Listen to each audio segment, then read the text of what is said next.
नमस्कार, मैं हूँ AI अवतार नेहा थपलियाल और आप देख रहे हैं आज के उत्तराखंड समाचार। रुद्रपुर पुलिस और प्रशासन ने एक संयुक्त कार्रवाई करते हुए NCERT की नकली किताबों से भरे एक विशाल गोदाम का भंडाफोड़ किया है। छापेमारी में करीब 4 करोड़ रुपए मूल्य की नकली किताबें बरामद की गई हैं, जिन्हें अवैध रूप से छापा और बेचा जा रहा था। मामले का खुलासा तब हुआ जब पुलिस ने चेकिंग के दौरान एक संदिग्ध ट्रक को रोका। ट्रक में लदी किताबों के बिल संदिग्ध पाए जाने पर जब ड्राइवर से पूछताछ की गई तो उसने कीरतपुर स्थित एक बड़े गोदाम का पता बताया। इसके तुरंत बाद पुलिस, तहसील प्रशासन और शिक्षा विभाग की संयुक्त टीम ने देर रात गोदाम पर छापा मारकर उसे सील कर दिया। जांच में सामने आया है कि इस गोदाम से कक्षा 1 से 12 तक की नकली NCERT किताबों की सप्लाई उत्तर प्रदेश, छत्तीसगढ़ और तेलंगाना समेत कई राज्यों में की जा रही थी। बरामद ट्रक की खेप भी मेरठ भेजी जा रही थी।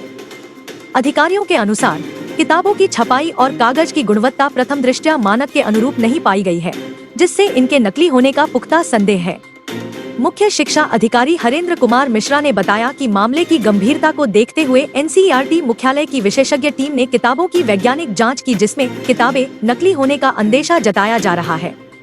पुलिस गोदाम मालिक से इस पूरे नेटवर्क और इसके पीछे छिपे बड़े सिंडिकेट के बारे में कड़ी पूछताछ कर रही है।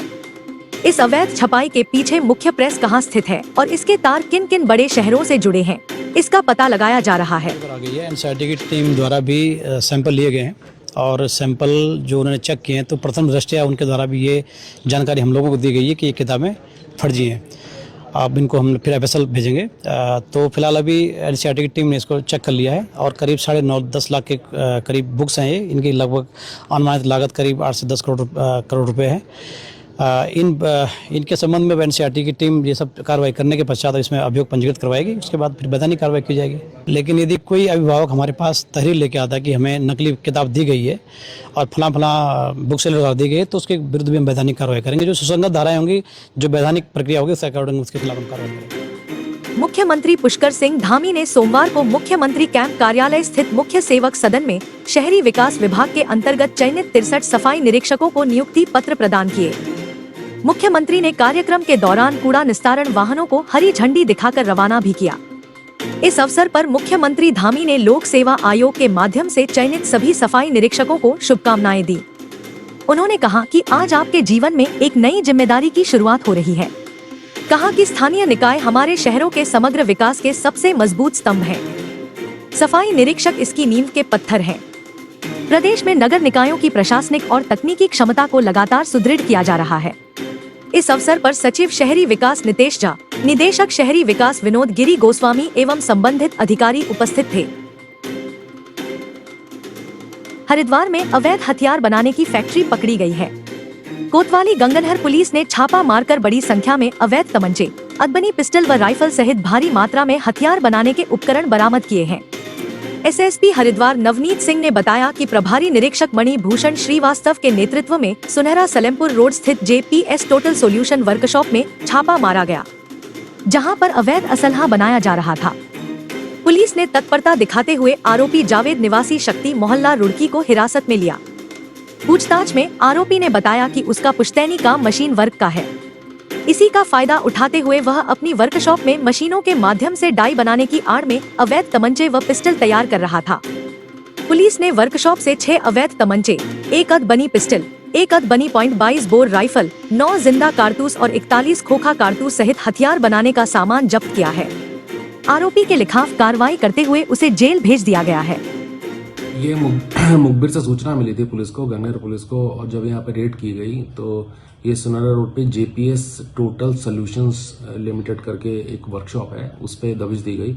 तो यहाँ जावेद एक अरेस्ट हुआ है और ये सिविल लाइन्स रुड़की कोतवाली क्षेत्र का रहने वाला है और ये वहाँ पे अवैध असला बनाने का काम कर रहा था। और जो फिलहाल वहाँ से काफ़ी बड़ी मात्रा में अवैध असला बनाने वाले औजार और ये खराद का काम करता भी था पहले, जो मशीन वर्क्स का था, तो उसी की आड़ में ये कर रहा था। और इसमें काफ़ी सामग्री मिली है जो कि वेपन बनाने के लिए इस्तेमाल होती है। इसके अतिरिक्त इसने 6 तमंचे जो रेडी किए हुए थे वो, एक पिस्टल जो कि अभी आधी बनी हुई थी, एक 22 की राइफल मिली है और इसके अलावा 41 जो है वो कार्ट्रिज के केसेस मिले हैं और 9 लाइव कार्ट्रिजेस मिले हैं अलग अलग बोर के। तो आर्म्स एक्ट में इसके खिलाफ मुकदमा दर्ज कर लिया गया है। अभी इससे पूछताछ कर रहे हैं कि इसने कहाँ सप्लाई किया है और इसके कहाँ मार्केट थी, कहाँ ये वेपन को देता था। ये एक तरीके से अवैध असला बनाने की एक छोटी सी फैक्ट्री चला रहा था। तो इसके साथ जो लोग हैं उनके बारे में भी जानकारी की जा रही है और CCTV के माध्यम से और बाकी और थानों से इसके आपराधिक इतिहास की भी पुलिस जानकारी कर रही है। अब एक कमर्शियल ब्रेक है, देखते रहिए सिद्ध बली news. It's not just about books, it's about building confidence, character and creativity. Grace, discipline, tradition. Our students learn Kathak, nurturing Indian culture and self-expression. Strength, focus and self-defense. Taekwondo training helps our students grow strong physically and mentally. Uttarakhand की समृद्ध लोक संस्कृति, प्रकृति प्रेम और पारंपरिक आस्थाओं का प्रतीक लोक पर्व फूलदेई प्रदेश में उल्लास, उमंग और लोक परंपराओं की मधुर गूंज के साथ हर्षोल्लास पूर्वक मनाया गया। फूलदेई पर्व के अवसर पर बच्चों का एक समूह उत्साह के साथ जिलाधिकारी पौड़ी के आवास पहुंचा। बच्चों ने लोक परंपरा के अनुसार घर की देहली पर रंग बिरंगे फूल बिखेरते हुए सुख समृद्धि, शांति और खुशहाली की मंगल कामना की। वहीं राजकीय प्राथमिक विद्यालय द्वारिखाल में शिक्षिका रिधि भट्ट के मार्गदर्शन में लोक पर्व फूलदेई पर्व धूमधाम से मनाया गया। बच्चों ने द्वारिखाल कस्बे के समस्त घरों एवं संस्थानों की देहरियों में फूल डालकर सुख समृद्धि की मंगल कामना की तथा फुलारी गीत गाए। बच्चों ने विद्यालय में लोक संस्कृति पर आधारित मनमोहक नृत्य प्रस्तुत किया।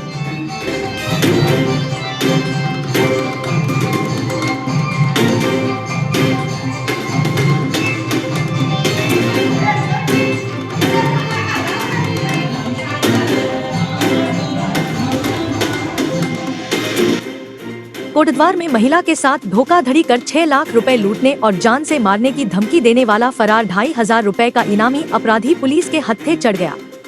कोटद्वार पुलिस ने अपराधी को सबक सिखाते हुए पौड़ी जेल भेज दिया है। कोटद्वार कोतवाली के प्रभारी निरीक्षक प्रदीप नेगी ने बताया कि फरवरी 2025 को जौनपुर निवासी आरती बेलवाल को व्हाट्सएप कॉल पर धमका कर साइबर ठगों ने 6,90,000 रुपए की धनराशि लूट ली थी। मामले में मुख्य अभियुक्त को गिरफ्तार कर जेल भेजा जा चुका है, लेकिन इसका साथी लगातार फरार चल रहा था, जिसके कारण उस पर 2,500 रुपए का इनाम घोषित किया गया। पुलिस टीम के लगातार प्रयासों के बाद अभियुक्त आसिफ इमाम को बिहार से गिरफ्तार किया गया है। गिरफ्तार अभियुक्त को न्यायालय के समक्ष पेश कर जेल भेज दिया गया है।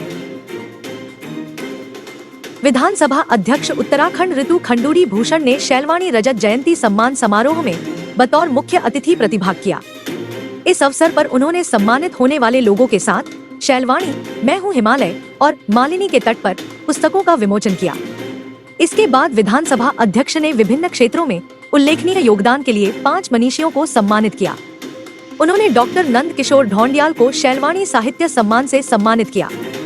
गढ़ रत्न लोक गायक नरेंद्र सिंह नेगी, गणेश खुकसाल गणी, लोक कलाकार नंद लाल भारती और कुसुम लता गुसाई को शैलवाणी लोक कला सम्मान से, जबकि डॉक्टर तारा चंद अग्रवाल को शैलवाणी लोक सेवा चिकित्सा सम्मान से सम्मानित किया।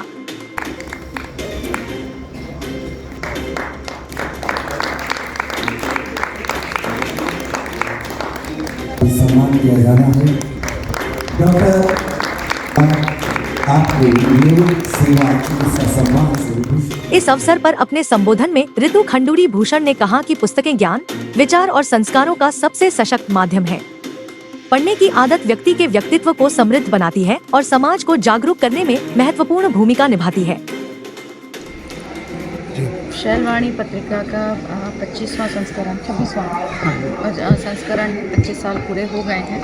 मैं शैलवाणी को बहुत सारी बधाई और शुभकामनाएं देती हूँ। जहाँ इस तरफ वो लेखनी को प्रोत्साहन दे रहे हैं, वहीं उन्होंने आज बहुत ही महान हमारे जो उत्तराखंड के कलाकार हैं उनको सम्मानित यहाँ पर किया गया है। मैं उनका आभार व्यक्त करती हूँ, धन्यवाद करती हूँ कि कोटद्वार में वो इस तरह की जो संस्कृति है, जो लिटरेरी एक एस्पेक्ट है, उसको आगे बढ़ाने का पूरा प्रयास कर रहे हैं। उनको और उनके पूरे परिवार को बहुत सारी शुभकामनाएं। तो यह थे आज के समाचार। रोजाना सुबह प्रदेश की नवीनतम खबरों के लिए कृपया हमारे चैनल को सब्सक्राइब कीजिए, समाचारों को शेयर और लाइक कीजिएगा। कल फिर एक बार इसी समय नए समाचारों के साथ उपस्थित होऊंगा। तब तक देखते रहिए सिद्ध बली न्यूज। नमस्कार, जय हिंद।